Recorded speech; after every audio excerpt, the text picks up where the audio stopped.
I'm Mark Boris and this is Straight Talk. 40% of athletes said they were taking or had taken performance-enhancing drugs at the Olympic Games. Myself, James Magnussen, welcome to Straight Talk, mate. Thanks, Mark. I want to talk to you about the new Olympics that you're going to. So it's called the Enhanced Games. Essentially, this is a version of the Olympics without drug testing. This is an exercise in pushing human ability, human physiology. Are there other things on top of testosterone? Yep, so testosterone, peptides, stem cells, some other growth hormone or anabolic type substances. This endeavor can actually advance humanity. You come on board, you break that world record, the $1 million US is yours, which was a nice upside because little did he know I meant $1 million AUD. But James Magnussen, welcome to Straight Talk, mate. Thanks, Mark. Haven't seen you for a long, long time. It's been a minute, yeah. I reckon you've grown about 3 inches. You look taller. Yeah, that's the first thing everyone said is... I'm serious. Yeah, I haven't been trying to grow yet. But when I would have, maybe it was 6-7 years ago, how old are you now? Yeah, 33. So you would have been in your 20s, mid-20s. Yeah, I think I was newly retired. I think you just had, yeah. But you're still pretty fresh. You're only young, yeah. Relatively speaking. I'm probably old enough for a swimmer. Yeah. How are you feeling about Olympics coming up? How do you feel? Very excited. I'm heading over for the coverage. Cool. So I'm working for News Corp. Yep. So I'll be writing and then doing a bit of stuff with Fox Sports as well. So I'm pumped for that. You're actually like as in journalist yes. stuff. So you'll be writing up the events? Yes. All the events or just swimming?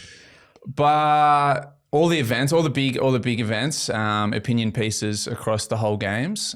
Swimming, I guess I'll do a bit in the second week, but probably the games generally, events, the reaction of fans. I think Matty Johns and I are going to be doing some alternate content in the second week. So that's a formula. Yeah. You and Johns, are you serious? Yeah. What the hell? Yeah, actually, he's a lot of fun.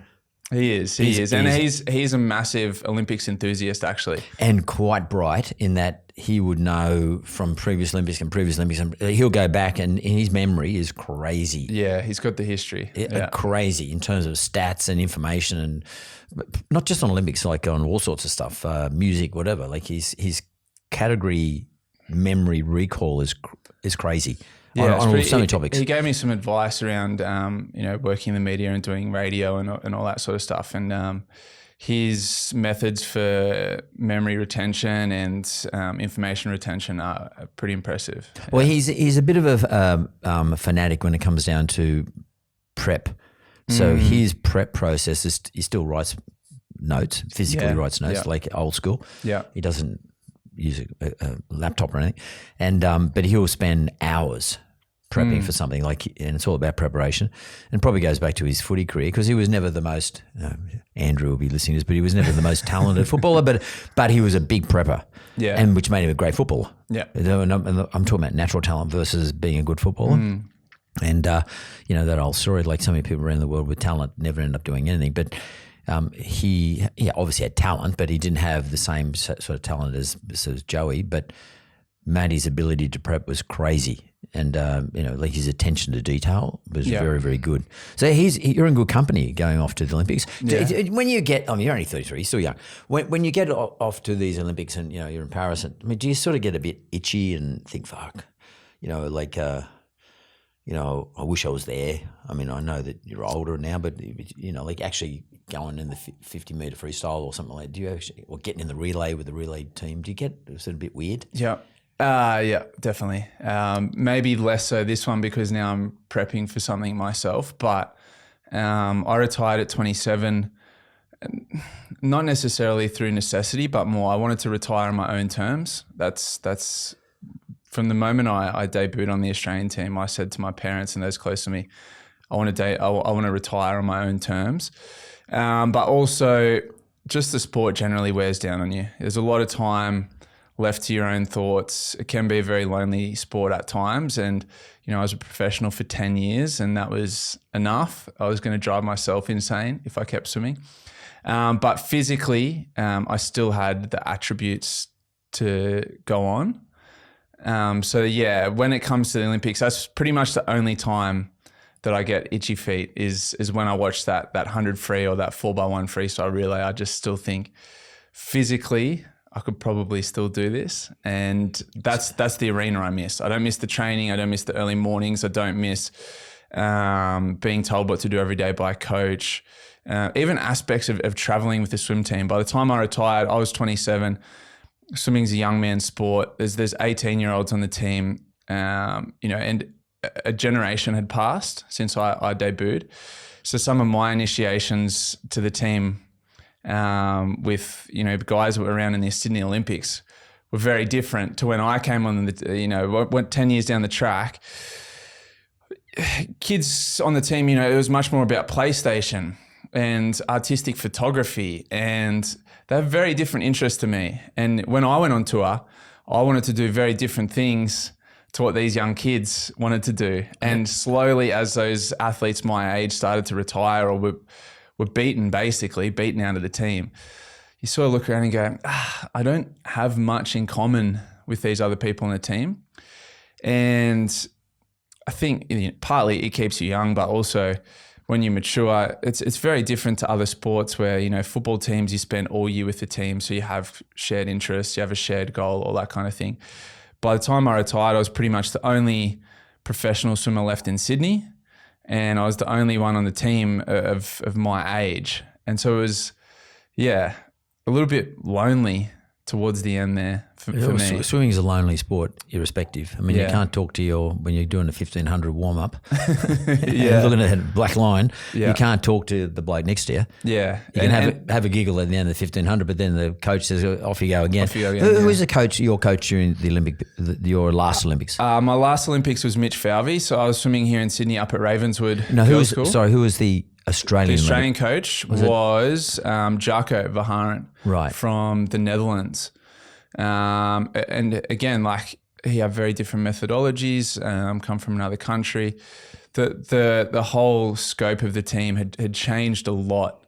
And, society generally has changed in that 10-year time. I debuted in 2010, retired in 2018. A whole different culture had emerged in that time. But I am old school. I come from a football background and a football upbringing. And my mentality was very different. And by the time I retired, people, used to say to me, "Oh, how did you end up with a lot of sponsors, a lot of limelight, all that stuff?" And I said, from the time I debuted to the time I retired, I was always a straight shooter. If I was going into a race, I always expected of myself that I would win. And if you ask me in an interview, what's the outcome? What's your desired outcome here? I said, I'm here to win.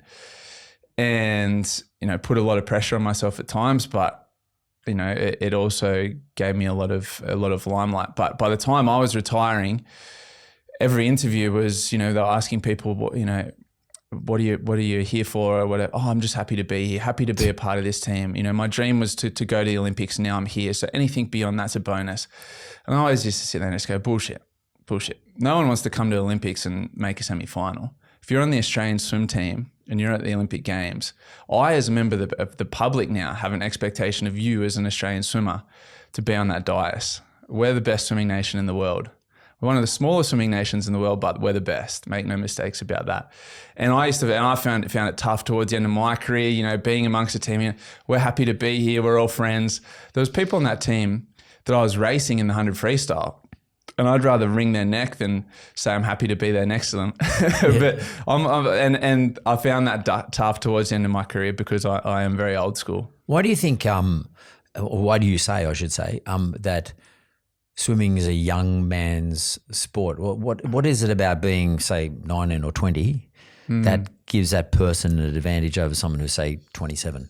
The main reason in Australia, particularly, it's a young man's sport. Basically, you make it by the time you're 18, or you quit and go and find work elsewhere.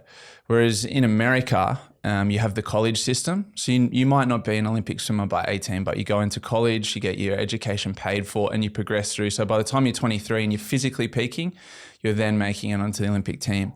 In Australia, I think athletes and coaches and parents are acutely aware that if you don't make it by a young age, there really isn't the pathways into swimming. So from 13 years of age, we're absolutely whipping young kids. 13-year-olds are doing 10 sessions a week. They're starting strength and conditioning training. They're eating right, sleeping right, recovering right. If you look at junior world championships, junior world records, we dominate even more than we do at a senior level because there's not that same rush or pressure for young athletes in America because they know there's a system and most of them would rather go through that college system than turn professional at 18 and go to an Olympic Games. So in Australia, we're in a rush from the time we're teenagers to make it onto that Australian swim team. And then we do so much workload at a young age that by the time we're mid to late 20s, our bodies are falling apart. It's funny you should say that because one of my sons was a swimmer and I've got 4 sons. And that's interesting because he went into the trials for the Commonwealth Games in Victoria. He was a butterfly. Yep. And he was 18. He got in the B final. But I said to him, I said, mate, you're not going to make a career out of this. And he was in year 12. And I said, you might as well do year 12 and give it away. You're not going to be in the Commonwealth Games team. Yeah. And and he gave it away for a couple of years. And of course, the butterflies who beat him, the older guys, they then retired and someone said would come back. What's interesting is he trained so hard, like you're saying, for so many years. And by the way, it's a fucking punish for me as a father, like 4:30, summer, winter, fucking, nationals in Perth and Darwin. Like it is the toughest game. It's so hard for parents as well as the kids, but probably hard. I think it's really hard for parents. But what happened is that they train so hard when they're young, like you were saying, they're all world-class, top 10, all this sort of stuff, 13, 14, 15, 16. The moment you stop, the physical development was crazy. Like he went from a lean, maybe 80 kilo, maybe even less, 75, 80 kilo, 6'1", sort of 17, 18-year-old, to a 95 kilo, big legs. Not fat, just this physical development. He got back in the pool and he said, Dad, I'm giving away. He said, it's like I feel like I'm dragging a piano behind me in a 100 butterfly or 200 fly. Like, oh my God. And that seems to be a problem in Australia. You're right. I mean, I never thought it through like that. It's like Australians, boys and girls, I'm not so much about the girls, but the boys I've seen, they do give it away about 18. Yeah. Super common. It's really hard to get a career. And maybe our universities, is that the university system here in Australia doesn't do the same university system in America. We don't do scholarships. We might do some partial scholarships at, say, a Sydney uni. When I originally came to Sydney when I was 18, I was on a scholarship at Macquarie Uni and it was $4,000. It was nothing. And I was trying to live on campus. Basically, if I hadn't made it on the Australian swim team within that first couple of months, I probably would have had to give it away anyway because I couldn't afford to live in Sydney. So what do you think? What do you think? What would you say to the government today, who run the tertiary education system, federal government? What would you say to them in terms of our swimmers, for example? I know rugby union kids, boys, get scholarships. They used to, at least at Sydney Uni. I don't know about now, but what would you say to the government in this regard? Because we want to win. Yeah, I think there needs to be some sort of system set up for competition between universities because that doesn't exist at the moment, and that's they still have a university, don't they? They have a uni games, which is like schoolies 2.0, and the people that's swimming at those games aren't swimmers. Right, they're going for a piss up on the Gold Coast. They hold it on the Gold Coast every year, which speaks for itself. Yeah. A lot of fun, but not real swimming. So, they have the NCAAs and all their divisions of swimming and competing in sports over in America.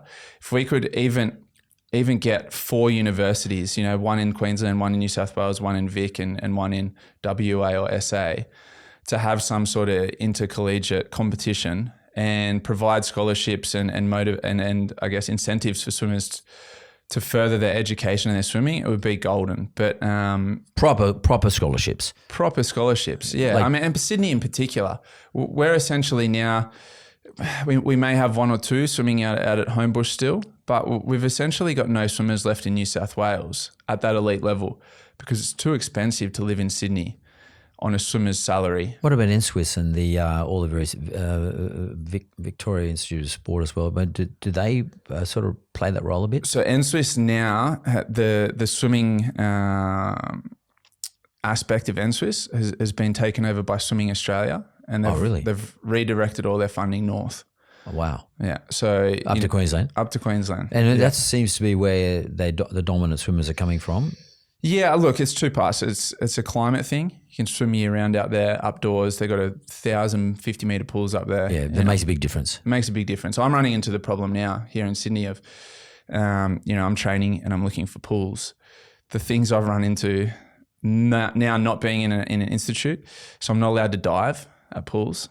So I've had that multiple times now at different pools. Why? City of Sydney here. They don't let members of the public dive off the blocks. Dangerous. Dangerous. Yeah. Are you serious? Yeah. So members of the public, so a rule for all, which is just lacks common sense. And you can't take any sort of photos or videos of the pool for feedback on stroke correction. So we've been kicked out of a couple of pools now in Sydney for either diving off blocks or taking videos because I need feedback. I need to look at my stroke. Yeah, totally. What's my technique? And yeah, so that's a problem you run into, right? And that's just... I'll stand there in my Speedos while this small lifeguard tells me what to do with an Olympic rings tattoo on saying members of the public cannot dive off these blocks. And also you're sharing a lane. I mean, I guess you get into the fast lane, but the fast lane's not that fast. At the moment, I've been doing my swimming at the moment sort of 8, 9 a.m. of a morning. So everyone's gone. Most of the corpus are cleared out and sometimes they're empty pools and there's a lifeguard following me around saying no photos, no diving off blocks. That's so crazy. It's a bit silly. It's like going down to the local oval and a member of the council saying to an NRL player, you can't tackle someone on our oval because we're not insured for it. That's probably the case, by the way. Probably is. Probably is the case. Probably is. So okay. And just one more question about the Olympics, Cameron. Hey, I heard lots of stories about the Olympics because I'm good mates with Michael Delaney, who was in the what do they call the meme machine? What was that? They all shaved their heads. Clem and then a few of them. I can't remember who was in the team, but anyway, who by the way, Michael's been quite ill. And Michael, if you're listening, mate, I'm glad to hear your cancer's under control, mate. But he was a backstroker in that 4x100 medley team, and He told me that the partying was fucking out of control. Like it was mental, and like it was like seriously full on. Yeah. Is that true? I pretty much. Like you're a more recent Olympian. Yeah. Than him. He was back in the 90s or 80s, whenever it was. Is it still the same today? Yeah, pretty much. London was crazy because there was a heavy Australian influence over there as well. Plus everyone spoke English, makes things a lot easier. Rio, my Portuguese wasn't great, so that made things a little more difficult. But when you're an athlete, you find a way. And the big thing is a lot of these sponsors, a lot of the Olympic sponsors hold events, which are essentially just big parties, but it's for their corporates to mingle with athletes and the like. And so there's the Heineken House, there's a Speedo party, there's an Amiga party. All the major sponsors throw big parties. And when you're an Australian swimmer, you get great treatment at all the big parties. So Australian swimmers are that much lauded, and in other words, the world knows who Australian swimmers are. Big time. And I think for the most part, Australian swimmers are quite revered because historically we've been quite an insular team. We keep to ourselves, even in an Olympic setting. The Australian Olympic team as a whole, we're all one team. But in terms of expectations and pressure on that team, it pretty much all narrows in on the swim team, right? And you sit back and go, oh, this is awesome. We got some gold medals in track cycling or gymnastics or rowing or sailing. They're almost like a nice surprise. But when the swimming's on, the focus there's narrows. An expectation. This is our swim team. I seem to remember, were you called the Scud? The missile. The missile, that's what it was. Yeah. The missile. Yeah. And what was that because of your size? I mean, what are you, 6'7" and 6'6"? 6'5". 6'5". The missile, no one can trace back to who gave me the nickname. Basically, in the last, so I used to finish fast at the end of the race. And in the end of my 100 freestyle at the 2011 World Champs, so an Australian had never won the 100 freestyle at the World Champs. Not sure how that eventuated. And the last Australian to win a 100 freestyle race was Mike Wendon back in in the 60s. Late 60s, Late 60s, or early yeah, 70s. yeah, I remember So we hadn't won 100 free. Yeah. And you think about over the years, we've had great 100 freestyles, but it is the blue ribbon event. It's pretty tough to win. So the way that eventuated, there was a lot of hype around this race. And the last, say, 20 meters, I took the lead and started surging towards the finish line. And the commentator said, this is the part of the race where he's earned his nickname, the Missile. And it just stuck. And then once I got home, back to Australia, that was basically what people called me for the next Missile. decade. That's right. The Missile. Because I remember I kept thinking was it sort of Scud. I don't know where the Scud Missile, but same deal. So when you swam, when you were at your peak, you're 6'5". How much would you have weighed? Sort of hovered around, say, 93, 94 kilos. Yeah. So for 65, for a 6'5" guy, 95 kilos is not particularly heavy. It's not big, yeah. It would always be for us around power to weight. Yeah. But by the time you're racing, you easily sub 10% body fat. Like you are lean. Yeah, and also there's a lot of emphasis on surface coverage. So quite wide, but not thick. But narrow, yeah. So you could sort of plane, because there is a lot of physics around speed. There is, yeah. And you don't want heavy legs because you don't want to be dragging them. Yeah. So you, generally speaking, have not skinny legs, but not big legs. Yeah. So you could sort of plane a little bit. Yeah. Like a plane on the top of the foot. Yeah. A lot different to the way Ian Thorpe was built. Yeah. He was quite thick set. Big thick set guy. He's a big guy, you know what I mean? Yeah. So I want to talk to you about the new Olympics that you're going to. Just quickly explain what are they called and what's the thesis of the whole thing? Yeah, so it's called the Enhanced Games. So essentially this is like a version of the Olympics without drug testing. Anything that's taken has to be FDA approved and prescribed by a doctor. So there will be checks in place. But So nothing dangerous, so to speak. Nothing dangerous. And it's monitored, I guess. Yeah, everything's heavily monitored. This is an exercise in pushing human ability, human physiology and science. Science plays a huge part in this, science and medicine and the advancements in this space. But basically, the idea of the games is to bring on athletes who can break world records, current world records with enhancements. So what obviously means it's like what would ordinarily be banned as a drug. It doesn't cover every single drug, so you're not out there doing bodybuilder type stuff. No point for me. Yeah. Because you don't want to be too heavy. No. The things for me that are going to be super important, firstly, is going to be recovery. Swimmers do a lot of workload, and for the record I'm trying to break, I'm going to be doing a lot of work in the gym as well. So the record trying to break is the 50 meters? 50 freestyle world record. But what is the current 50 freestyle? 20.91 seconds. And who is holding? Cesar Cielo, who I raced a lot during my career. He broke it in 2009. It's the longest standing world record in men's swimming. And it was done in the super suits back in the day. The reason being those suits, that 1 year they had those crazy suits, the polyurethane suits. They're floating swimmers. I think of that world record in that World Champs in Rome, every world record was broken pretty much multiple times, most of them. So this is the last remaining world record, and it's probably the truest testament to human power and speed and acceleration. It's the 50 freestyle. There's no tactics. There's no easing into the race. Basically, it's full bore from start to finish. Athleticism, power, speed.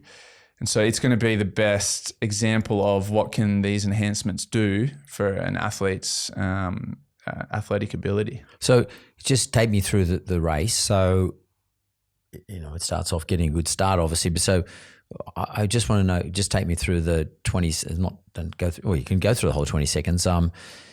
It's obviously power from the start, like in other words, leg power to get out as far as you can. Yep. It's the ability to do whatever you do underwater, because there's a lot underwater these days. Yeah. And then once you come up to the surface, it's about well, do you take me through it? Like, what does it look like? So essentially what we're trying to do at the moment, we're trying to get the best vert jump in world swimming. So that dive off the blocks is pure explosion. It's probably the most explosive movement in any sport, because you go from this little crouch down position to horizontal in the air, so triple extension, before entering the water. So you go from relaxed to full explosion, horizontal, then stiffen up again before you hit the water. So where do you need the power? Well, I mean, which part of your legs and primarily?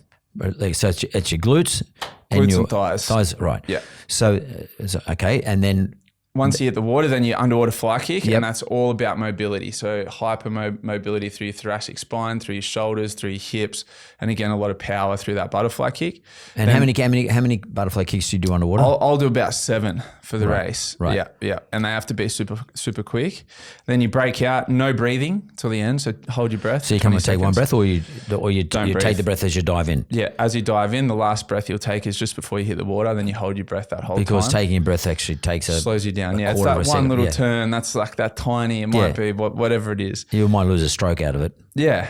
And then it's head down. The way we swim, not head down, head straight. Yeah. Head down from a work ethic point of view. Yeah. And the way we produce power from swimming, from freestyle, is we go opposite hand to opposite hip. So my right hand hits the water, my right hip connects to it, and I sling across my body. So I'm slinging down that pool. My hip stays super still. My upper body rotates quite drastically. And then from that point to the finish, it's all power. And how much do you rely on your kick? Where's the kick in terms of contribution? The kick is probably 80-20, upper body to kick. The kick, the main focus for that 50 freestyle is stability, keeping those hips nice and still. When you watch it on TV, you go, well, that's producing a lot of power. But if I took my arms out of that, for example, if I took kick out and swam that 50, I might be 25 seconds. If I took my arms out and kicked that 50, 30 seconds, 31 seconds. So it's upper body. So you can kick it. You can do 50 kick, just kicking. You beat me if I was doing everything. I'd be struggling to do 30. Okay. So then in terms of the physiology, and I get the parts that are working, in terms of the physiology, in terms of your exercise regime, apart from doing pool work, exercise regime in the gym. So you're doing a lot of power exercise. Which is quite different to what I did during let's call it my first career. So Olympic lifting, like clean and jerks, snatches, a lot of plyometrics, jumping, broad jumps, high jumps, throwing balls, throwing medicine balls, and then low reps, heavy weight on your squats, some hip hinge movements, maybe not a full deadlift, but something like that, a bench press, and then all swimmers do heavy chin-ups, like heavy weighted chin-ups. Like you mean with weight hanging around your waist? Yeah. They still do it, like not for this event, but just generally speaking. All swimmers do, yeah. Because they develop your lats. Yeah. And lats is a big part of swimming. Yeah, you watch a swimmer get out of the pool, they always have that sort of the V shape. So I understand the regime. Where does the enhancement fit in? So how does the enhancement, the drugs that you take, how do they enhance that regime? Yeah. So basically, I'm not going to, use testosterone for the first time and jump in the pool and feel stronger and feel faster. What I'm going to be able to do is... Are we talking essentially testosterone? That'll be the first thing. Yeah.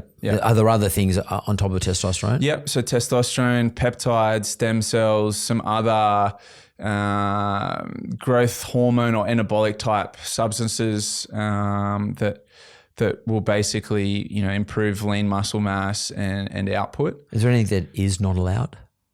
For example, a doctor would never prescribe like trenbolone, which is what... Tell me what that is. So that's what your average bodybuilder will use. Right. That's not an anabolic steroid? Yeah, it is. It is. That'll put on the size the fastest. That'll cause acne and back hair and shrinking nuts, all those sort of like really intense side effects, really intense physical reaction. We'll put size on the fastest, we'll increase strength the fastest, but we'll have severe side effects. That's the most common one, I would say, in a gym setting. Trenbolone. Right. That's an anabolic steroid. So in other words, a doctor won't prescribe because of the danger. A doctor wouldn't prescribe that because, for example, a doctor would prescribe testosterone to most men probably over 35. Because if you do a test and you look at your testosterone levels, most men will be in that low range because of age and lifestyle factors that just is what it is in current society. So whilst we'll have doctors who will prescribe above and beyond, it's not a drug that is unsafe, untested, doesn't have any sort of history of use and side effects on it. So, the first thing people think when they hear the enhanced games, they think it sounds a bit sketchy, a bit dicey, a science experiment. All these drugs are out there and all these drugs are being used currently. Beyond that, all these drugs are being used currently by athletes in certain sports. Well, I once spoke to I won't say who it was, but a track and field person. And that person said to me that he knew that all the best runners, not necessarily in Australia, were taking. Yeah, I've probably had the same conversation with that same athlete, I think. Yeah. but he knew, and if he was in a semi-final, he knew he was probably the only clean one in that whole semi-final. Correct. He was the only clean one, and he used to get really pissed off about it. Absolutely. And it was because it was well known. The funny thing is swimmers is probably happens in swimming too. I don't know, but it does. I'd say less so. So one of the statistics that the Enhanced Games spoke with me about when I first signed on. So the IOC, the International Olympic Committee, did an internal survey of their athletes, a study, and they asked those athletes under anonymity, have you ever taken or are you currently taking performance-enhancing drugs? The results came back. And they said to me, what do you think the numbers are? I go, you'd hope not, but I'm thinking like maybe as much as 10%. 40% of athletes in that survey, anonymously, wouldn't you just lie anyway? But anonymously, 40% said they were taking or had taken performance-enhancing drugs at the Olympic Games. And you go, far out. As Australians, we're so heavily tested. This is Australians? No, this is athletes around the world, right. I'd say Australians, if we had 1% of our Olympic athletes in Australia on performance-enhancing drugs, I'd be A, surprised, B, disappointed, because I know how stringent we are with our testing. It's actually, I think it's an interesting point around our testing. So we spend quite a lot on our anti-doping in Australia, the ASADA. With that money, we test, catch, and publicly shame our own athletes, whilst other countries in the world are doing everything they can to avoid getting caught, to avoid naming athletes, to avoid publicly shaming athletes. And probably actually assisting them to be... Correct. Do what they're doing. The documentary. There was a state-funded doping and the ones running it were the anti-doping authorities in Russia. So it's an interesting theory. I mean, if I was in charge of that space, I would be spending all my funding on, if we've got international athletes in the country, boom, ASADA, straight out testing them. Can we send those athletes to some countries? Can we send them to some international meets? Can we be catching athletes from other countries? Because historically, our athletes aren't the ones doing this. We're very clean as a nation. In my entire career, I never once was offered a performance-enhancing substance. Never came across them. And I was at the tippity top from, a reasonably young age. Never came across them at all. But, we've got people like Peter Bowl, who we publicly shame. Terrible. Recky's, I don't know if you can say wrecked his whole career. It certainly wrecked that part of his career, wrecked his reputation. It took a period of his life away. And any time, from now until infinity, anytime you Google Peter Bowl, that's the first thing that comes up, yeah. Which is bullshit, but it's there. Meanwhile, there was an article just came out that there was 23 athletes from a country leading into the Tokyo Olympics who all tested positive to a substance in swimming. It was hidden by WADA. It was hidden by the Olympic Committee. It was hidden by the World Swimming Federation. And it only came out because of investigative journalism recently. And again, it was just basically... And they're all still competing. They're all still competing. Yeah. I think between them, they won about 5 medals at the Olympic Games, including 3 gold. And our athletes competed against them. We had an athlete in one of those events who was a world record holder who was beaten. So you're not promoting, though, I want this to be clear and on the record, you are not promoting the use of performance-enhancing drugs in the Olympics. Quite the opposite. Yeah. Quite the opposite. But you are taking part in this to see just what happens. Yeah. Like if you did. What I think, and as you get older and you realize more and more of this is happening, and you know when you're swimming that there's athletes that you're racing. Now in retirement, when I heard that story, I look at those swimmers and I go, give me what he's on and I'll fucking bury him. Totally. Because as Australian athletes, I believe we have some of the best coaching, training, work ethic.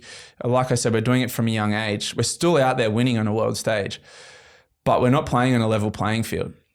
And so give me what they're on and watch what happens. Which is what you're going to do. Which is what I'm going to do. So the enhanced games, when is it? When are we going to? So it'll be late next year. So the Olympics is August this year. Looking at sort of probably say August to November next year. Can you just sort of? I don't know. You might not be prepared to do it because of competitive disadvantage or advantage. But can you sort of maybe give us an outline of the stack of what you're taking now? So I haven't taken anything. Nothing yet. Nothing. I've started speaking. When do you start to do this? Yeah. So it's not far away. So basically, if you think of regardless, and the whole way I became involved in this was the boys so I heard about the enhanced games. You know, I work in the media, so I saw press releases and stuff. I thought very interesting concept, and most friendship circles have sat down around, sat at the pub at some stage and said, imagine if, what if we gave Usain Bolt, what if we gave Michael Phelps, what if we gave the best athlete before, what could they do? Could we have superhumans on our hands? It's just a fun philosophical. Yeah, philosophical. Anyway, saw the concept. I thought very interesting. Very Peter Thiel's behind it. Peter Thiel is behind it. Aaron D'Souza is fronting it. There's also some other hedge funds backing it.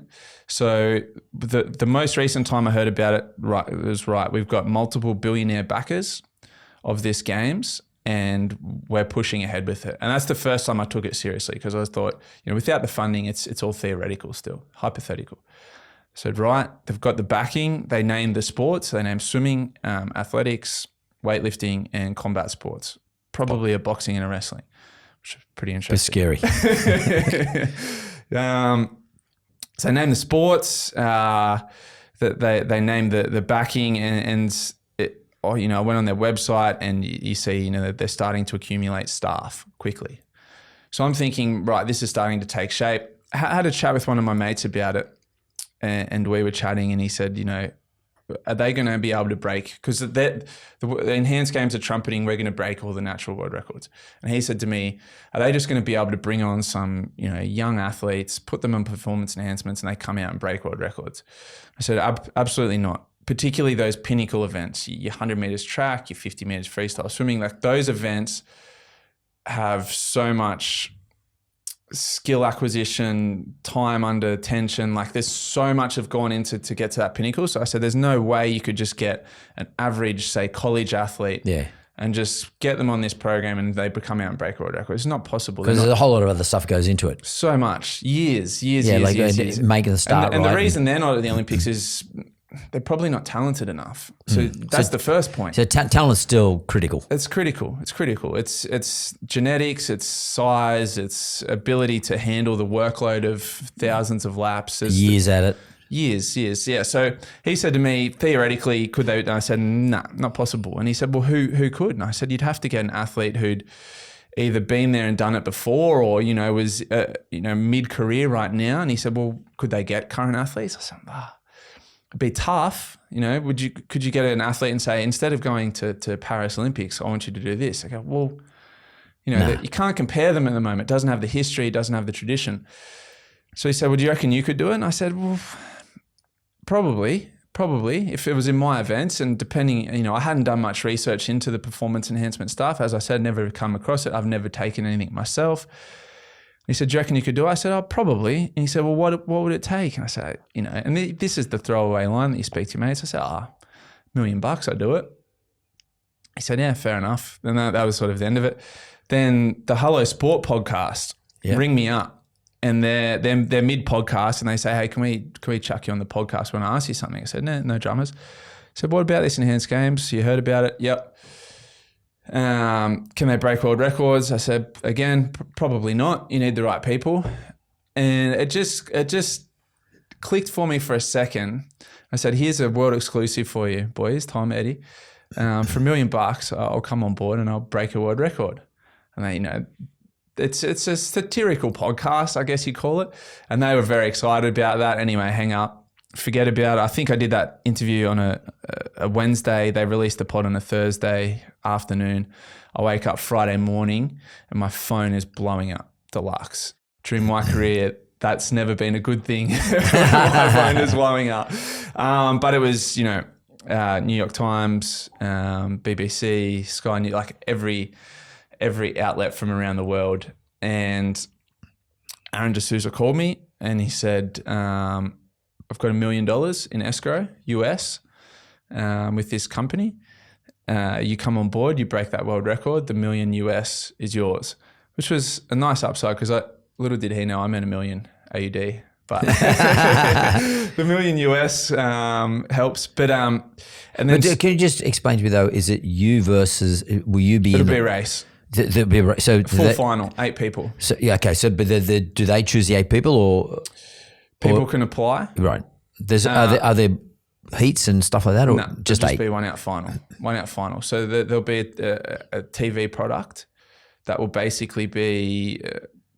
I imagine by the time it's all said and done, you'll go a TV product that goes boom 50 freestyle, boom 100 track, boom heavy weightlifting, boom heavyweight boxing, like action packed. Not a 3-week Olympics where you're like, all right, here's the archery. Oh, good, the swimming's on next. Back to breakdancing at this Olympics. Oh, good, back to the 100 track. Like this is going to be action packed, and it'll be just a straight up final, 8 men. All under the same guidelines. The winner of that, I dare say, will break the world record anyway. I know other athletes that are coming on board, and I know quite a few athletes that are going to come on board after Paris that are going to be fresh out of their careers. So you may well have to compete against whoever wins the gold medal in the Olympics. Potentially. Depending, I guess, depending on age, on their risk appetite, on a number of things. There's also, Ridley Scott has signed on with Enhanced Games to produce a documentary for the games. So there's also going to be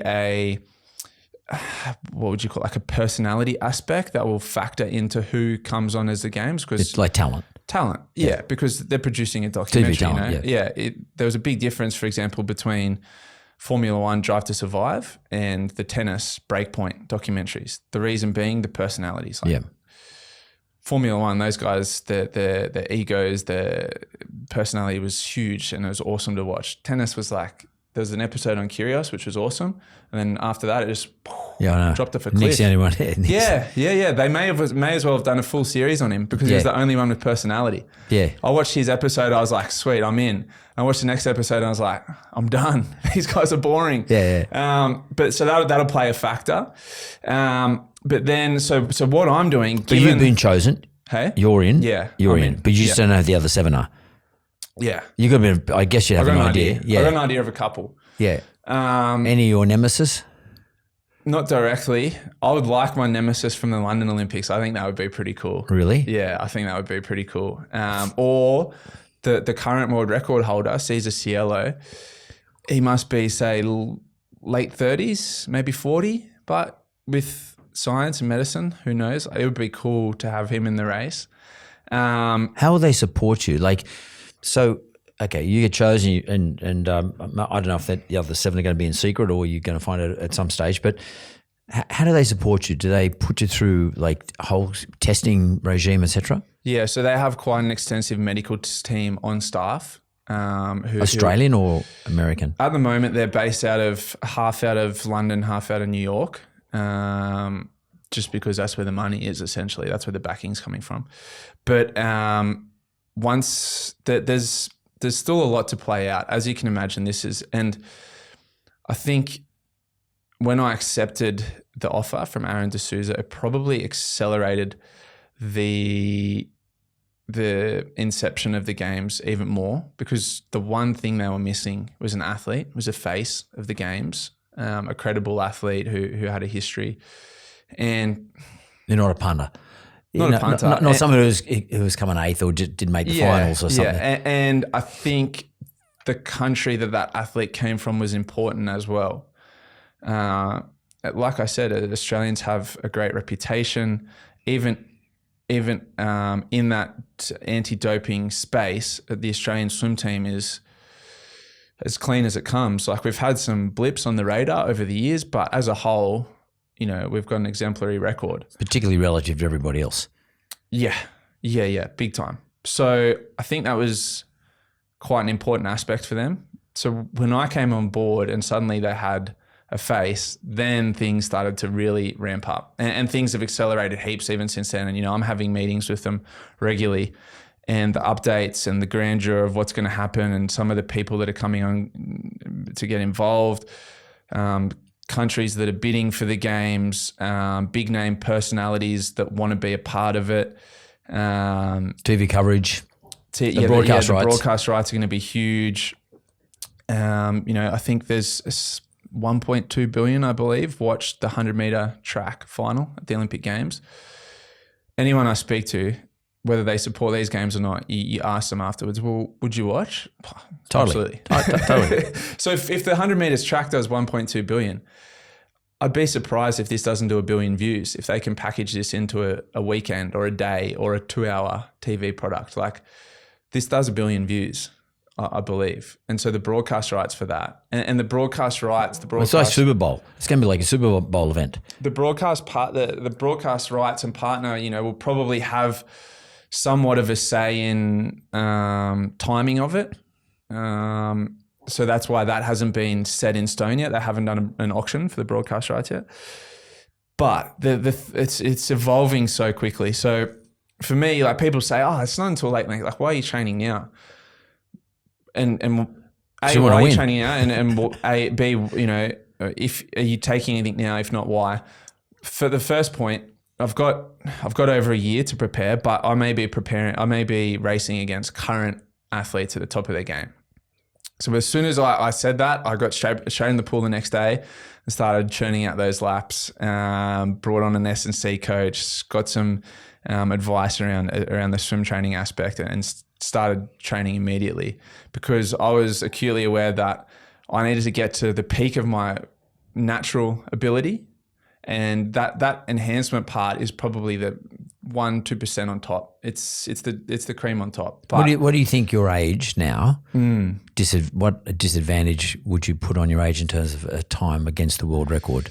It's a good question. I mean, if I had to guess right now, and I'm going to have the ability of the super suit as well. Oh, everyone can. Yeah. Okay, well, that's good. Enhanced games. Well, but also he had the super suit on. He had the super suit, yeah. So it should be equivalent. That's what I said to Aaron when I came on board. I said, if we're going to do this, a new super suit or the super suit, the one the same stuff that he was wearing back. I'll in be happy with the original one. It's probably better ones. They could have made advancements, but they haven't, because they haven't been able to produce anything since. So who's to say that, like,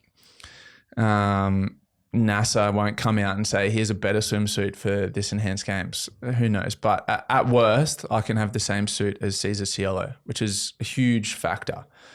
I would say right now, with that super suit, I would be somewhere between half a second and a second off the world record. That's now. Right now. Yep. The past couple of weeks. So if you did a time weeks, trial, you'd probably do a 21 or something like that. 21 high, I'd say. With that suit, maybe 21.5. Yep. So I need that last percentage, but I'm grinding now naturally to get as close to that as I can. So the performance enhancing aspect tips me over the edge. But needs to have a lesser effect. Yeah, correct. I can't come off the couch and just go, testosterone's going to take me from the couch to the world record. Yeah. And I have to keep reminding myself and reminding other people around me, because the people that I'm training with, the people that I'm with are getting really excited, because my improvement has been quite sharp over the past. I'm into week 12 of training, of hardcore training, and my improvements have been quite sharp. In a gym sense, we call them beginner gains. You know, you start a certain program, you start training for speed or power, and you get results pretty quickly because you haven't done it for a while and your body's quite receptive to it. But then you plateau. Then you plateau, yeah. So what I need to do is get myself to that plateau. Where is that plateau at 33 years of age? I'm not sure. I haven't hit it yet, but there's new training and new methodology and different things I'm doing now that makes me believe maybe that plateau this time isn't far off my peak as a 20-year-old athlete. But then that last part to take me above and beyond, to make me be able to stack up workouts one after the other, you know, swim super fast in the morning, lift super heavy at lunchtime, swim super fast again at night. Like just that's what I'm being told by the medical professionals. That's the difference. At the moment, like I get up early and I swim hard, balls to the wall. And then I go from there, I eat and I go to the gym. I get to the gym and I sort of, you know, I've got to get myself going mentally and physically again. Half an hour into my gym, yep, right, I'm going again. And then by that afternoon, sleep. I'm done. Yeah, I'm cooked. I'm doing 4 hours of training as a 33-year-old. You know, it's not the most normal thing for a 33-year-old to be doing. But from all reports, I'd be able to go again, and I'd be saying, "What's next?" You know, the medical professionals I've been speaking to have said the biggest thing you'll have to do is to be able to, at times, tone it down. And it'll be a mind over body type thing, because physically you'll feel like you can go forever and you'll keep pushing and lifting heavier and swimming faster. And then you'll tear something. Yeah. So they said, you know, you'll have to, rather than saying like my body's stuffed, I have to mentally get up for this, it'll be my body's firing, I have to mentally wind down so that I can rest and recover. So is it a chance that, given particularly during your era, there are a couple of people around your age, and I'm thinking Kenrick Monk, for example, he'd be at 34, 35. Yeah, he'd be a couple of years older than me. So would there be people, do you think there's a chance any more Australians would be in this a group of 8? Because, you know, like, it's all very well to say, well, let's get one from every country, but like in the finals when you were in the Olympics, a couple of Americans, a couple of Australians, but quite a few. Australians would figure quite heavily. I would have thought. In every event. I would say Australia is almost the riskiest country to put yourself out there and do this in. Why is that? Public opinion? Public opinion, yeah. It's the one thing, you know, I had to have some tough conversations at the start with people around me as to why I wanted to do this again. And, you know, people in my life, I had a roller coaster of a career, high highs, low lows, you know, and people in my life said, do you want to go through that again? Do you want to put yourself out there and open yourself up to criticism, to all that kind of stuff? And do you really give a shit? That's the thing. Yeah, that's the hard part, I think, for me is I learned at a young age not to care about people's opinions, and I honestly don't. The first thing when I signed on to the games, I said to my girlfriend, don't read articles, don't read comments, you know, don't read inboxes. Like, just don't do it. That's what I do. I don't. And people say to me, what about the backlash? I go, I don't know about it. I don't read anything. Like, who's writing about you? I don't know. What are they writing? I don't care. What about the comments? Don't read them. It's pretty easy as once you understand that aspect to deal with it. But my family and those close to me always take it a lot harder than me. And, you know, speaking to my parents, they sort of said, do you want to do this again? Do you want to open yourself up to this criticism? You know, haven't you had enough of that? And I'm a risk taker. I'm a gambler. I'm pedal to the metal with most things I do in life. Well, so sort of curious too. Like, there's a curiosity associated with this. I'm so intrigued. Like, and this is the crazy thing about these games. Like, training again as an athlete is exhilarating. It's like addictive for blokes like you. And if you think about, for most people, if you think about when was the last time you went down to your local park and sprinted? I mean, everything you've got sprinted. You finish that sprint, you stop, you get your breath back. It's a euphoric feeling. There's very few moments in life where you can physically exert 100% of your effort, of your output. And there's something about it, even talking about it gets me G'd up. And I get to do that now every day. I go to the pool and I just put the pedal to the metal and it feels amazing. And I'm on a high for the next 24 hours till I do it again. And I love it. And so for me, it wasn't a big decision, but for the people around me, they're not risk takers. They're not gamblers. They haven't learned to cope with negative feedback or criticism or, articles written about me. And they're the ones that probably do it the toughest. So how do you reconcile that? Do you feel like you're being selfish, or do you think, well, someone might think I'm being selfish, or, do you sort of beat yourself up? I thought about that quite a bit at the beginning, because what I didn't realize until I retired from swimming was that I did live a very selfish life. Every decision I made in my life as an athlete was around, will this make me a faster swimmer or will it not?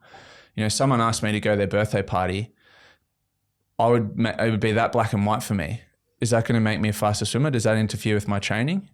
If it does, I'm not going. I didn't put any deeper thought into, how will that person feel, or, and that it's such a simple life as an athlete. Will this make me the fastest man in the world? Will it not?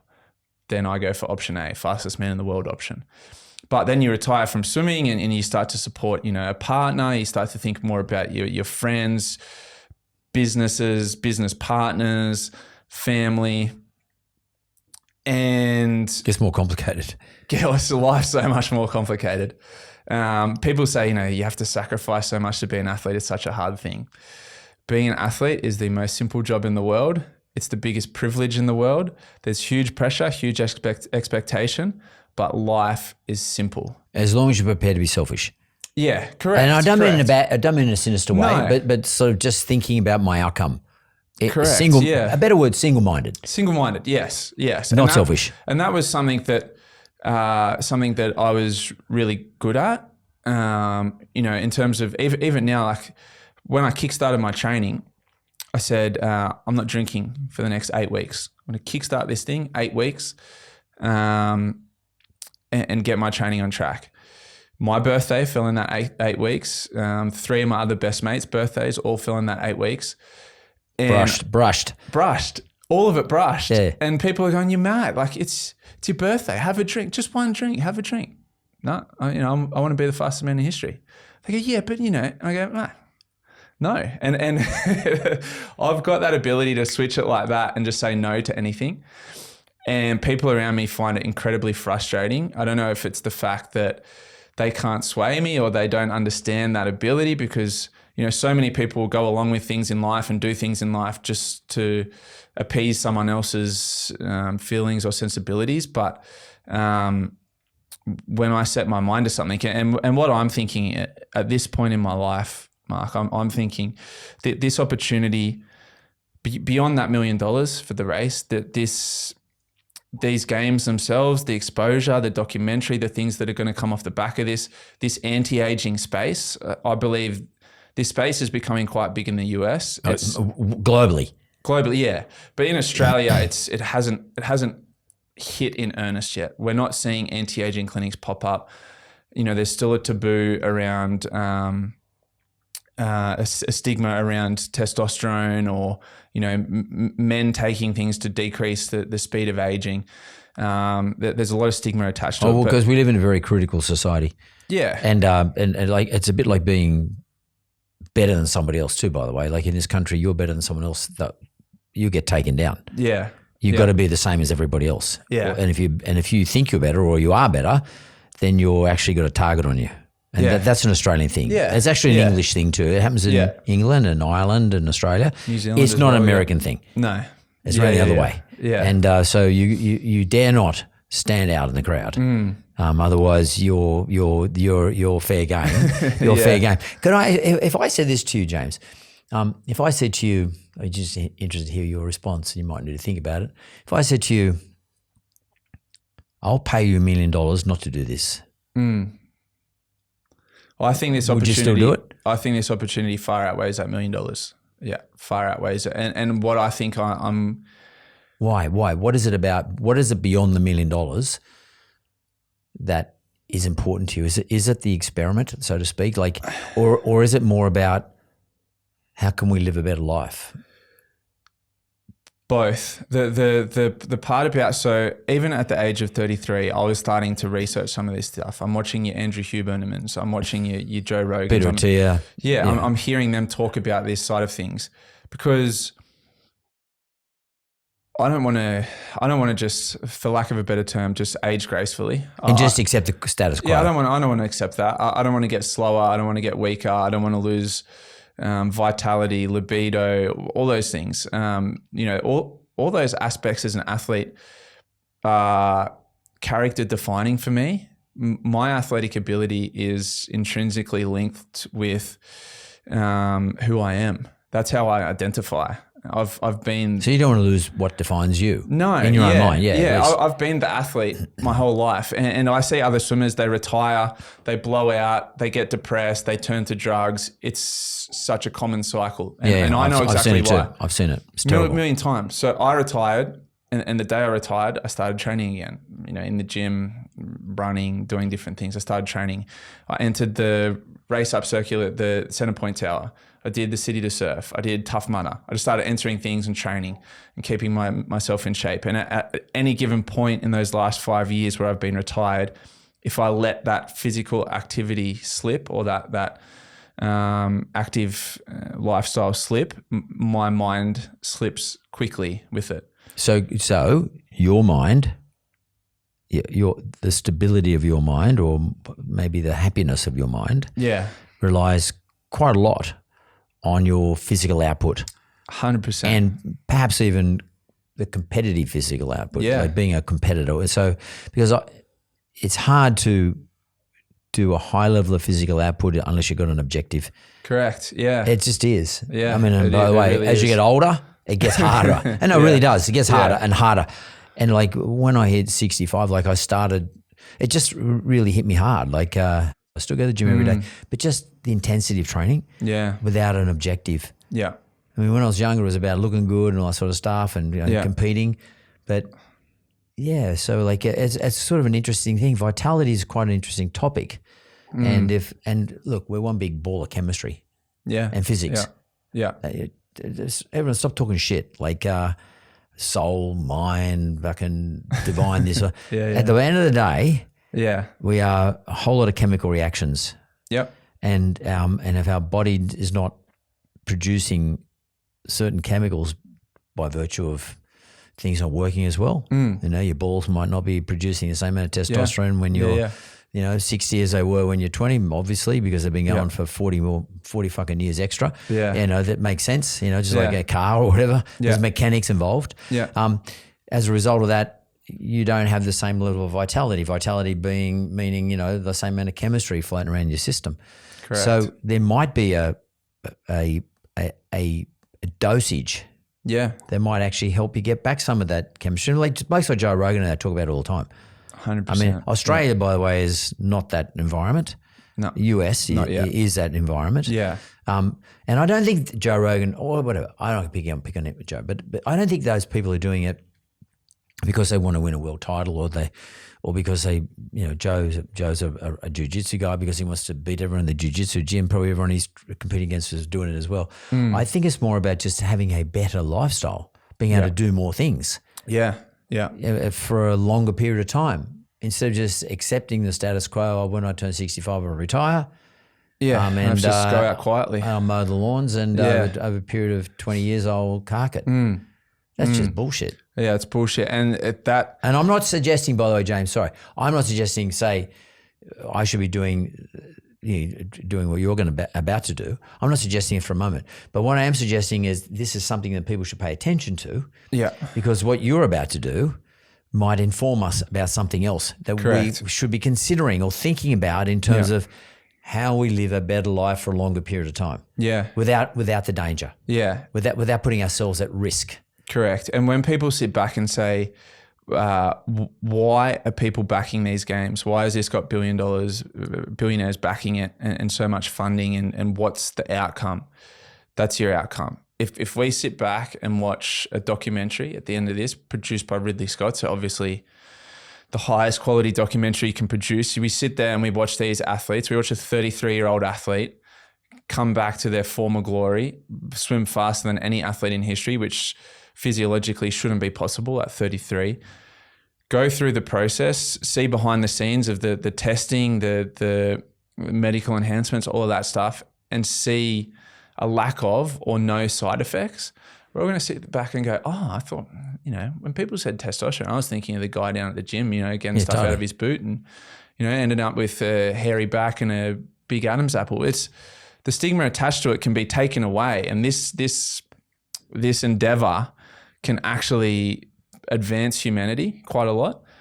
And quality of life. Yeah. Quality of life for men and women around the world. And I sit back and think about that and think I could play a major role in this huge, huge project and be almost a centerpiece of it.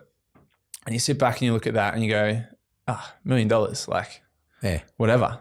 You work hard enough in any industry over a period of time, you can earn $1 million. But to be a part of something that alters history, very rarely to get that opportunity. And it may not alter history. You might not break the world record, but you got to do these things in order to find out whether you can or not. Yeah. You can't say, well, I might not, therefore I'm not going to try. I mean, great adventurers. One thing about human evolution, one thing we're good at is trying things that helps us evolve ahead of every other species. Yeah. And this might sound a little bit outlandish, what you're doing, but I think it's not me doing the experiment, but it's you. But at the same time, it's an experiment that I have a great deal of interest in. I mean, I'm going to be really curious. I mean, I definitely would watch that production, the TV production, because I'm actually curious about what are the net side effects, what you're going to experience, and I presume they're going to document this sort of stuff. Yeah, I mean, you're going to say how I feel, or maybe I can't sleep, or I can sleep, or I'm sleeping worse or better. I could, maybe you become aggressive, you don't become aggressive. I'm just actually really interested to hear about all this stuff, particularly since it's going to be titrated to you. So you're going to have doctors making sure that this is perfected for your physiology. Yeah. And that basically what it means is that you don't have to go and become one of these gym guys who turn out looking like gorillas over a 2-year period because they're taking all this mad stuff. You can actually just have a normal athlete, normal athletic physique. Yeah. Anything you're worried about? Apart from backlash and all that sort of things. The reputation thing I don't care about. I took that on board pretty quickly, sat down, had to do some thinking about reputation, and then I thought, right, well, when it boils down to it, what is reputation at the end of the day? And it's people's opinion of you for the most part that you don't know. So whose opinion do I care about? Quickly thought about that, and then spoke to those people. And beyond that, people can think what they want. That doesn't affect me. The side effects, the only thing that I'm worried about is fertility. I'm 33. I don't have kids yet, but I'm getting close to the age. So does that mean you go out and get some sperm frozen or whatever the case may be? Is that a thing? I don't know. Yeah. I probably will freeze some sperm just in case. Yep. But therefore, management. Yeah. So risk is something that can be managed. Yeah. Correct. That was the only thought, and the main one from my partner. She's brought that up straight away. My parents brought that up straight away. That was the only one from a medical perspective, because people keep saying to me, these things are untried, they're untested. They're not. They're actually not. They're created for a reason. They have a medical purpose, but they're being used. There's sports in America right now that the athletes are using these things as we speak. There's athletes in some sports playing well into their 40s. Everyone goes, oh, they're freaks of nature. Yeah, they are. In terms of talent, they are. But their longevity in the sport is enhanced, so to speak. Yeah, for sure. And it doesn't mean it's fake. No. It's just enhanced. Yeah, correct. And so these things are already out there that it's far less speculative than people first think. They think you're doing things that, that were being done in the 1980 Olympics by Flojo, or, things have progressed a long way. Who, by the way, unfortunately passed away. Correct. Early. Yeah. Because obviously they were not doing it in the proper way. Because she's trying to beat a system, to hide it, probably using too much at the wrong times. Like that's why this and all the wrong things. And the wrong things, yeah. That's where this is It's so transparent. And I'm in the process at the moment talking with my own team and people. I was saying the other day, I'd like to just employ a videographer in-house full-time. Document it. Yeah, to follow me around. But imagine like going to a medical clinic and documenting it. And then me saying to camera, today I took 100 milligrams of test and I felt like this in the pool. You know, I woke up with a hard on like a 16-year-old in the morning and I cried myself to sleep. I don't know, whatever the side effects may be. But just be completely transparent. It's never happened. Yeah. It's never happened. And I think that's the awesome opportunity I have at the moment. And it probably fits my personality where you could run a YouTube series. Yeah. Sometimes to a fault, I'm too honest about things and when I speak publicly, but it kind of suits my personality to be 100% transparent with this and just tell people, this is what I'm doing, this is how I'm doing it, this is how I'm feeling, and here's my performance. Do swimmers do VO2 max? We do. It's pretty tough to do because you're in the water and you have to sort of jump in, jump out. No, do you get on a bike or get on a running machine and do it? There's a version of it swimming. Is there? That we can do, that we've done previously. I think I've done the bike one. I've never done the treadmill one. It'll be interesting to see your VO2 max, like if you take do a benchmark now, start it now. Yeah. And then just watch it as you progress in your training, maybe every month or something like that. Yeah. You probably should document this, like as you say, like videographer. But then when you get on the stuff, then start to see how your VO2 max changes. Yeah, the companies I'm speaking to in America will do testing on that as well because they want that for their own records as well. But it'd be awesome to be able to do it all in Australia, but I just don't think we're progressed enough or we haven't got our heads around it enough to do the full process here in Australia yet. So no doubt this is not going to happen until after the Olympics because they've got to pick some people out of the Olympics who they want to put on the program. Yeah. And then it's going to happen sometime next year. Will you move to the US to do your training and everything else? I'd say camps. Do you know how you do like a fight camp? Yep. Do like a fight camp in the US, maybe maybe a 12-week period. Yeah, 8 to 12 weeks with doctors, with facilities, being allowed to dive off blocks, being allowed to film at a pool. Shout out City of Sydney Council. With a bit more freedom to do things, to move around, and to have access. I mean, theoretically, doctors could prescribe all those things in Australia. I just don't know if they would. I think there's too much stigma. They probably get nervous that they're going to get cancelled. Yeah, effectively by their own profession. Yeah, look what happened to Charlie Teo. Obviously he's a good surgeon, but basically he went against the grain, and that doesn't work that well in Australia. Yeah. So there's too much risk, and it's also you get dragged into it, so you're probably better off out of sight, out of mind type of thing. I think so. And do you do it like you don't take it every day for the next 12 months? Do you do it like in a period so that's our current that's the current discussions at the moment, trying to reverse engineer from the games when they'll be. Yeah. Because so much needs to unfold after the Paris Olympics. I'd say the announcements will be made early next year around athletes, locations, broadcast partners, host country, all that kind of stuff would be sort of early next year. But I need to reverse engineer, what's the optimal amount of time? And probably to know some of those things, I need to do testing and understand where my body is at physiologically now. Where is my testosterone level now? Where is, all my hormone levels? How's my recovery? So, I'm still split in opinion. Like, let's say a cycle is 12 weeks, 16 weeks. Do I do one cycle leading into the game? So I'm peaking at the games and I've done a full cycle. Is that enough? Do I need to do a couple of cycles, or am I going to be doing really low level dosages where I can just do a 6-month period of progressive?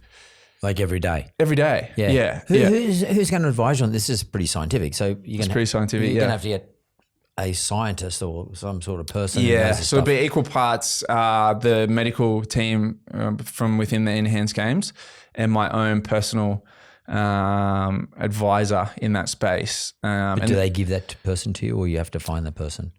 I'll find someone anyway because I want a second opinion. After Russia, they've been doing it for a while. They know a few tricks. Yeah, but China. I've been speaking to some people at the moment, and the people I'm speaking with have worked with those names we've mentioned, the Andrew Hubermans, the Joe Rogans, over in that same part of the States. So, I'll probably get myself over to Austin, meet with them and go from there. It's funny. It feels like every traditional format of sport, golf, tennis, boxing, perhaps now Olympics, the live type stuff. The disruptor. The disruptors, these are all being funded. A lot of these are being funded by super rich people out of Saudi Arabia, but there's plenty of super rich people in America who are probably thinking the same thing. Let's disrupt what's always happened and let's just see where it lands. It is divisive. It may well be, let's make a silly hypothesis, half the world hates it. Yep. But it doesn't matter. If half the world loves it, that's a big audience. Yeah. And at the end of the day, you can't make everybody happy in whatever you disrupt. If you can it's a silly example, but if you can get half the world support it, it's actually quite a good commercial proposition for Teal and his, cohort from a business point of view. But I'd say what goes well beyond that for those individuals, I think they're probably thinking a bit like Liv in terms of golf. Are there people who want to see a different format? I mean, Kerry Packer was the first who did World Series cricket. How do we challenge cricket? Correct. And a lot of people criticise the hell out of him. But now it's the format. Yeah. One day it is now the format, and perhaps, I don't know, but perhaps there might be in parallel, and you might be part of it, because and you remember the people who you probably won't, you're probably too young, but you wouldn't have been born actually. But the World Series cricket individuals and the one day cricketers, the names that he had to drag in, were well known people like you are. When I look at those disruptors, the end beneficiaries, I believe, are always the athletes, because options create increased funding. There becomes a bidding war when you look at Super League, Live Golf, one day cricket. Whenever there's been disruptors, the athletes, they generally, the world equalizes eventually. And you see Live Golf and PGA now trying to come to terms. Super League and ARL came to terms. One day cricket and Test cricket came to terms. I see Craig Jones is doing it at the moment. So he's got the in the jiu-jitsu, he's got the CJ games or something like that, where it's taking on UFC. Yeah. And I actually heard Dana White being interviewed about it, and he just said, it's a great idea. Even though it's sort of looking at competing with UFC, I guess, but it's $1 million prize. Yeah. The $1 million helps, but I think imagine for the lifespan of Olympic athletes. Let's just use swimming as an example. So most swimmers are done by late 20s. Let's say 27 as an average.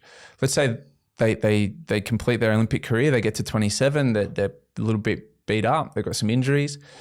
They go, I can actually now go to the enhanced games for more money, for increased medical support. I can heal up these injuries. I can feel better. I can race faster, and I can prolong my career and provide for my family and the people that made sacrifices to get me to this point of where I am currently. Because, as a current Olympic athlete, it's not that financially rewarding unless you're tippity top. So I think the biggest benefactors in all of this, again, will be the athletes. We're going to show for the world, these new methodology that can be used in everyday life, and that's exciting. But for athletes, and I know a lot of athletes that I've spoken to, they're sitting back watching this very closely, thinking, is this my next move? Final question for you. How much of this is exciting to James Magnussen, because he's the sort of guy who just doesn't like being told what how he's got to live his life, what to do. Yeah, huge part. Yeah, huge part. And that's the first thing. That's very Australian, by the way. The first thing, so a lifeguard came over to us the other day, and I was swimming, and he said, "You can't dive on the blocks." And he walked away, and the first thing I said to the guy I was swimming with, I said, "Fuck, I hate being told what to do." That's me. That's it's my funny, personality. and I've always been the same type of person. I remember when COVID was on, and I remember one day I walked. Like you weren't allowed to go anywhere. Yeah. I walked. I used to go up to the Botanical Gardens because my office is not far from there, and I thought it was a nice sunny day. It was the middle of winter. I thought I'm just going to walk to the Botanical Gardens and sit out in the sun. It'd be nice because my office was across the road. And a dude walked up to me from the gardens there, and he said to me, "You can't sit there." I said, "Mate, there's no one here. It's like joint's empty." Yeah. He said, "You can't sit there." I said, "Why can't I sit there?" He said, "Because of the COVID rules." I said, "What are you fucking talking about? Like COVID rules?" Yeah. And I said, "I'm not moving. I'm staying." And he said, "Well, no, I'll call security." And I said, "Fucking call whoever you like. I didn't give a shit." Yeah. And I for a moment there, I thought I don't want to have to fight a whole lot of blokes, but I got a head of steam up because I just think it's part of the fabric of us Australians. Yeah. We don't want to do what everyone else in the world has done. Like that's how Australia started. All our forebears were people who were probably stealing a loaf of bread because they were starving to death. Or they were Irish living in Liverpool because the famine had been in Ireland. They'd gone across to Liverpool to get a job and trying to get some mates to live, just to survive. And they had to steal something. Yeah. I've looked back on my mother's side of the family. One of her descendants or people she's descended from got sent to Australia for stealing a coat in the middle of winter from a policeman. Was a bad move, but still, that's what the person got convicted of and was sent to Australia on one of the ships as a convict. But the person was just trying to stay warm, and I think COVID is a great example. We were being told, and I'm not having a crack at vaccines or anything like that. I'm not an anti-vax. Don't get me wrong, but just being told what to do all the time without enough evidence to back up whether or not it's actually the right thing to do, or the wrong thing to do as well. Yeah. And what you're going to participate is in something that's going to try and perhaps solve that question. What is the right level? What is the right dose? Can we do it? Can't we do it? Does it make us have more vitality? Yeah. I reckon it's worth a crack. And by the way, it's an individual's choice. Yeah. At the end of the day. Yeah. And it's not even being non-conformist. It's just saying I got the ability to make a choice. Yeah. And I'm going to make that choice. And if you don't like it, that's okay by me too. Yeah, that's it. And I'll cop it sweet. Yeah. Whatever the outcome is, the outcome. It's my body, my risk. I'll do what I think is right for me. And it's not. And as long as it's not dangerous, it's okay. Yeah. So I reckon that's fucking awesome. I keep saying to people is, people, whether they say, I hate it, I love it, or whatever the reaction, just be patient on this one. Sit back. Let it roll out. Yeah, you're not taking any risk. Sit back, watch it unfold, watch what happens. And at the end of this process, sit down, watch the documentary, watch my race, then give me your opinion. Yeah. Because now it's all hypotheticals. I think this is bullshit. Why? Just relax, sit back, watch it, let it unfold. Let me take the risk. I'm the risk taker. I've done that my whole life. I love that shit. I live in that world. Let me take the risk. You sit back, you watch, and then make your opinion at the end of it. Some of the greatest discoveries in medicine today are, and in fact, we have 2 Nobel Prize winners out of West Australia who took a bacteria, the Helicobacter pylori bacteria, ingested it themselves to see whether or not they would cause an ulcer in the stomach. And they won a Nobel Prize because it didn't. And they realised that stomach ulcers largely, apart from taking NSAIDs and sort of some chemicals that may cause you a problem, stomach ulcers are largely caused by a bacteria which they ingested themselves to prove the point. And if they hadn't done that, we would never have got the answer to why we get stomach ulcers. Yeah. And we would never have worked out what the remedy for stomach ulcers are as an antibiotic. And as a result of these 2 dudes, won Nobel Prizes. Yeah. And I'm not putting him up in the Nobel Prize category. No, certainly not. But it's sort of, that's part of the process. And we don't discover things about ourselves unless someone, a person or persons are prepared to take a risk.